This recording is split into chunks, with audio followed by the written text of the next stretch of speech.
예, 여러분 안녕하세요. 여러분은 지금 무엇을 의지하고 계세요? 누구를 의지하고 계세요? 사실 사람은요, 뭔가를 의지해야 하는 그런 존재입니다. 뭔가가 필요하고 누군가가 필요합니다. 대한민국에 보면 대통령이 부재한 한 두 달여 동안의 시간 동안 국민들이 많이 또 걱정들이 좀 있다가 대통령이 새로 선출이 되니까 마음에 든든함이 있는 것 같아요. 대통령이 새로 뽑힌다고 해서 뭐 직접적으로 나하고 뭐 대화를 나눠주는 것도 아니고 뭐 나한테 뭐 특별히 살기 좋게 뭐 당장 어떻게 직접적으로 도와주는 것도 없는데 왠지 그런 든든한 지도자가 있다는 것만으로도 마음이 편해지고 또 든든합니다. 자, 우리 사람이 그래요. 우리 사람은 그렇게 뭔가 기댈 수 있고 의지할 수 있는 게 필요합니다. 사실 당장 직접적으로는 의식주, 그렇죠. 입을 것,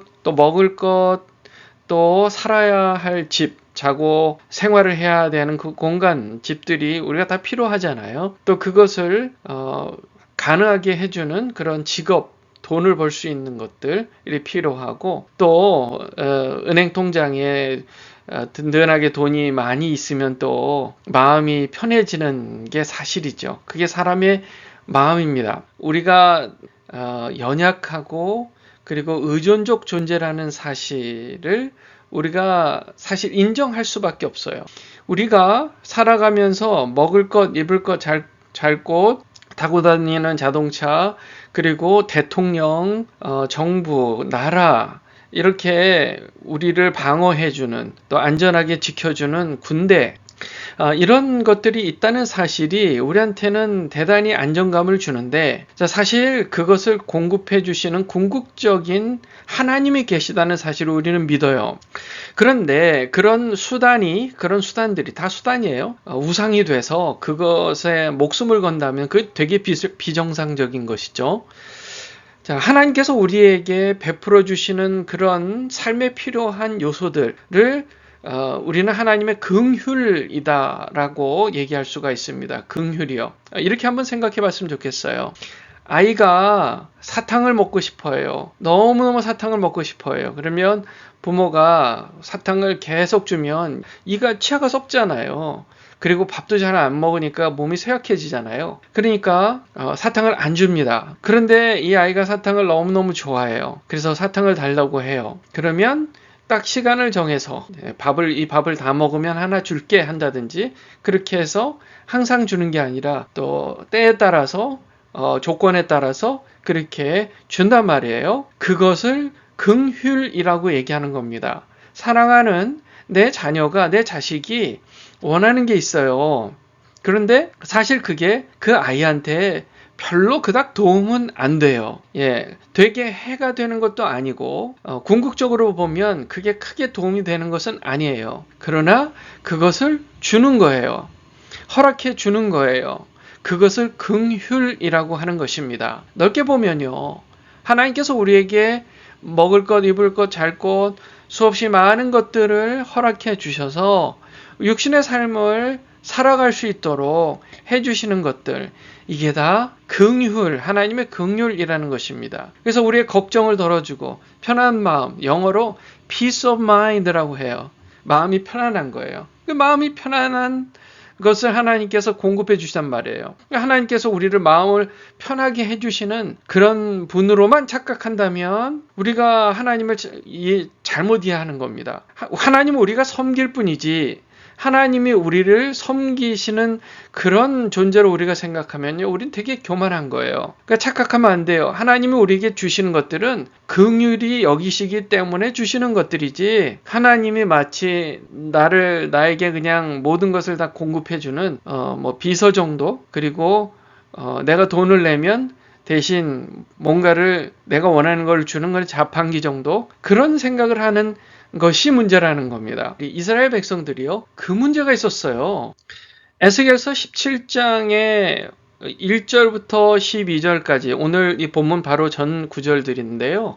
그 내용을 어제 우리가 얘기를 나누면서 이스라엘 백성들이 어떤 문제가 있었냐 우리가 얘기를 했습니다.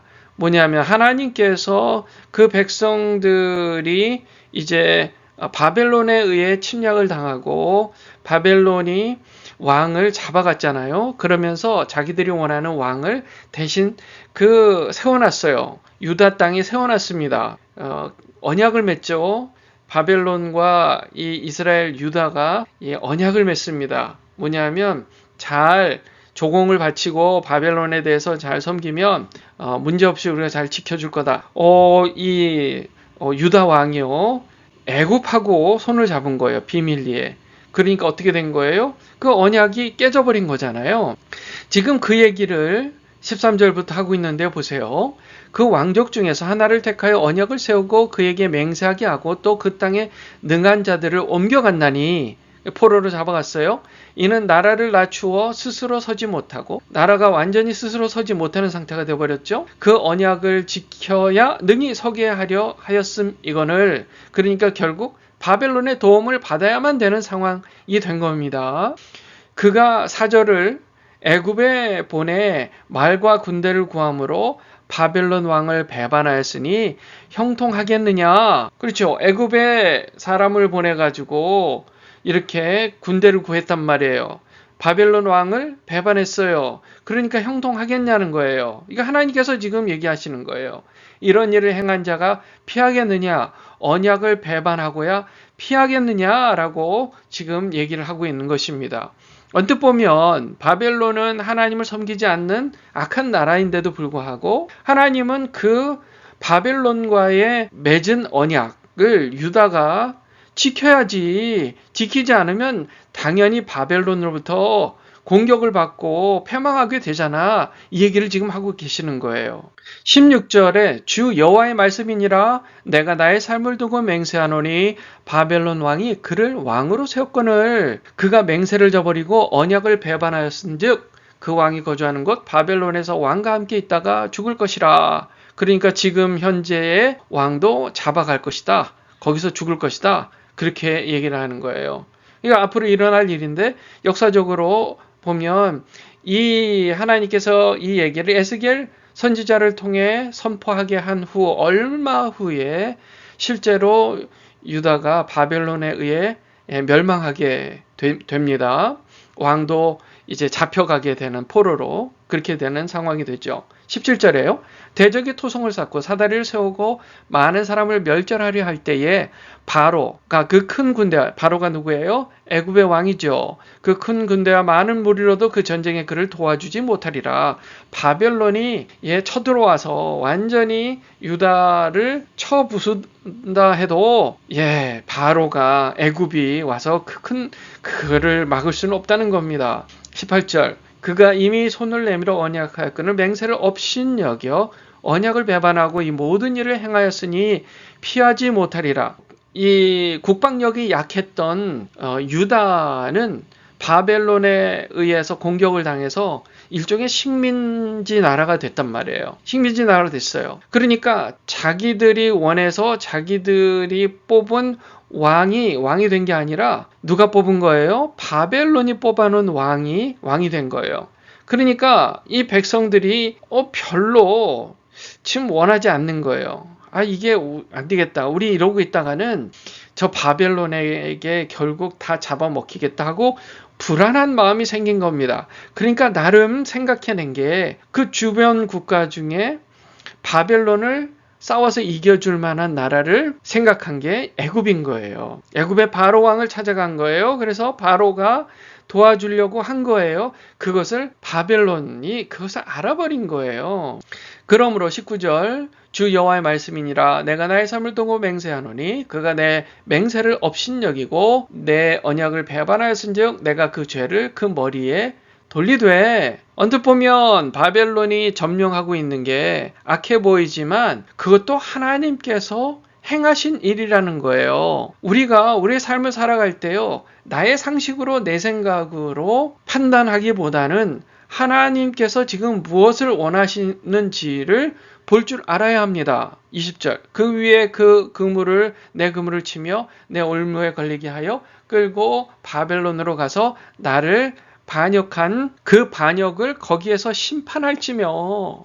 심판하신다는 거예요.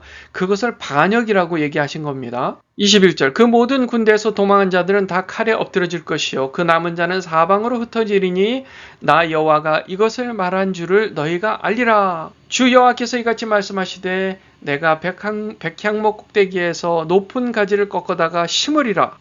이제 전에 이 백향목 나무에 대한 얘기를 하실 때 하나님께서 그 포로로 잡혀간 유다의 왕 다음으로 다른 왕을 하나님께서 세우신다라고 얘기를 하셨잖아요. 그런데 그 왕이 애굽과 손을 잡으면서 언약을 멸시했잖아요. 그래서 그 왕도 잡혀간다는 얘기예요. 그 다음에 또 다른 왕을 하나님께서 세우신다는 얘기를 지금 하고 계신 겁니다. 22절 계속해요.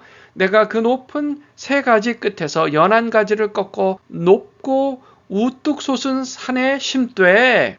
지금 이 얘기는 바로 메시아, 우리가 지금 알고 있는 하나님의 아들 독생자 예수님을 얘기한 것입니다. 연한 가지를 꺾어 높고 우뚝 솟은 산에 심되 이스라엘 높은 산에 심으리니 그 가지가 무성하고. 지금 예수님께서 이 땅에 오셔서 십자가에 못 박혀 죽으시고 그 예수님께서 이스라엘과 온 세상의 인류의 왕이 되실 것을 지금 하나님께서 이미 오래전에 에스겔 선지자를 통해서 지금 예언하게 하시는 거예요. 이스라엘 높은 산에 심으리니 그 가지가 무성하고 열매를 맺어 아름다운 백향목이 될 것이요 각종 새가 그 아래 깃들며 그 가지 그늘에 살리라. 예수님께서 이 땅에 오셔서 메시아로서 인류를 구원하실 예수님이 이 땅에 오신다는 거예요. 그분 아래에 인류가 구원받아 하나님의 생명의 은혜를 정말 누리고 또 누릴 것이다. 마치 가지가 무성한 열매를 맺는 그런 아름다운 나무 아래에 각종 새들이 짹짹거리며 거기에 깃들어 그 가지에 사는 모습, 그 모습 있잖아요.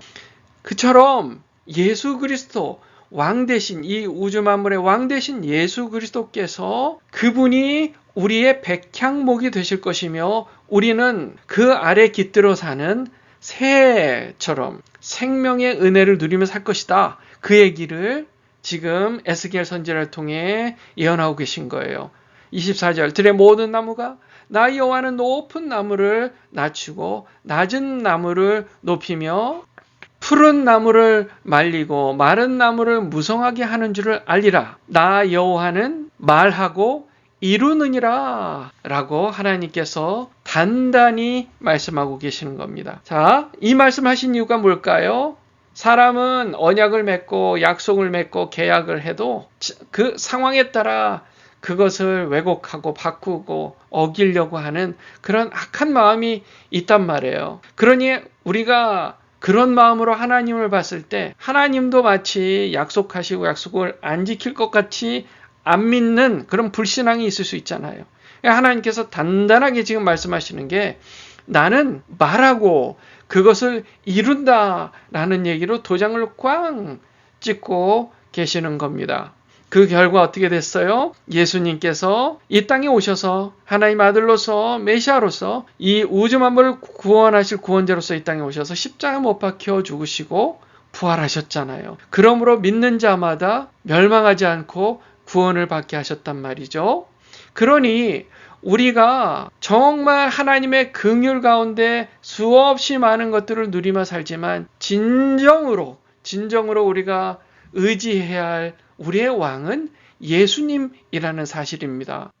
우리의 왕 예수님이 통치하십니다. 예수님의 통치 아래에 살며 정말 아름다운 그런 나무, 정말 잎이 무성하고 열매가 정말 많이 맺혀 있는 아름다운 백향목 아래에 새들이 깃들듯 우리도 예수 그리스도, 우리의 왕 되신 예수 그리스도 그분의 그늘 아래 평안하고 그 안에서 안전하게 기쁨을 누리며 사는 우리 모두가 다 되시기를 주 예수 그리스도의 이름으로 축원합니다.